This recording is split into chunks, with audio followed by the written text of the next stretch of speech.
هذه القصيدة إهداء إلى الشيخ عوض بن عبد الله الدويه الزهراني وإخوانه. كلمات الشاعر صالح بن جمعان الزهراني. أداء الشاعر أحمد الجوزي. يا سلامي على بيت ضريب الكرم والموجبات، بيت شيمة ودين وبيت جودة ومنبع الشهامة، الدوي علم وافي من أعلام دوس بني فهم. بالله يا كل عاقل ينشد الطيب والبيت المثالي، رح لبيت الدوي ثم تلقى السعادة والسعود، فإنها عز وأكرم من سكن في ربوع الكاحلة، فإنها عز وأكرم من سكن في ربوع الكاحلة.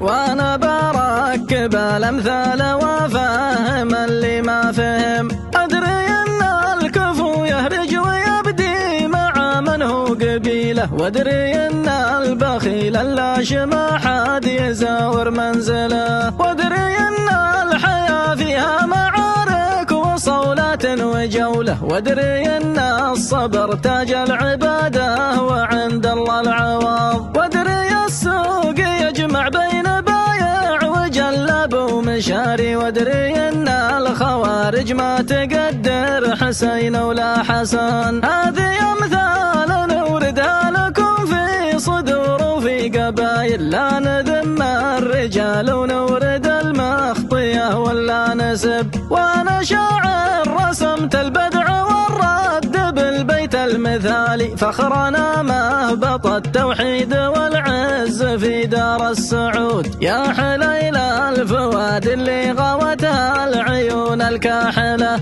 يا حليل الفؤاد اللي غوتها العيون الكاحلة.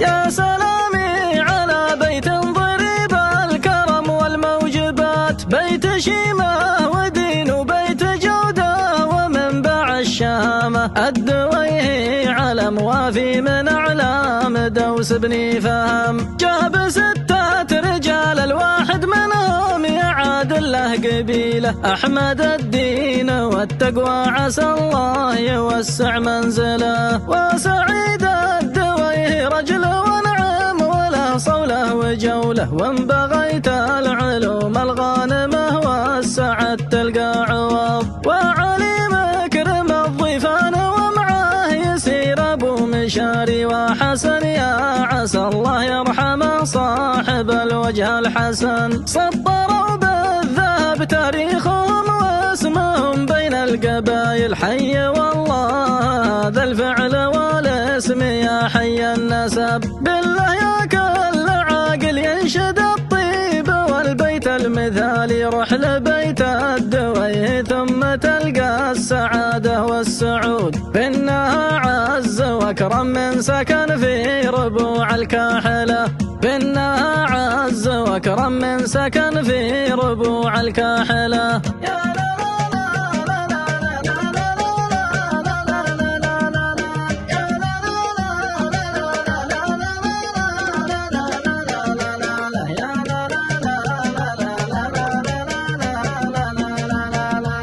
يا سلامي على بيت ضريب الكرم والموجبات، بيت شيمة ودين وبيت جودة ومنبع الشهامة. الدويه علم وافي من أعلام دوس بن فهم، جاب 6 رجال الواحد منهم يعادل له قبيله. أحمد الدين والتقوى عسى الله يوسع منزله، وسعيد الدويه رجل ونعم وله صوله وجوله. وان بغيت العلوم الغانمه والسعد تلقى عوض، وعلي مكرم الضيفان ومعاه يسير ابو مشاري وحسن. يا عسى الله يرحم صاحب الوجه الحسن، سطروا بالذهب تاريخهم واسمهم بين القبائل. حي والله ذا الفعل والاسم يا حي النسب، بالله يا كل عاقل ينشد الطيب والبيت المثالي. روح لبيت الدويه ثم تلقى السعادة والسعود، بأنها عز وأكرم من سكن في ربوع الكاحلة،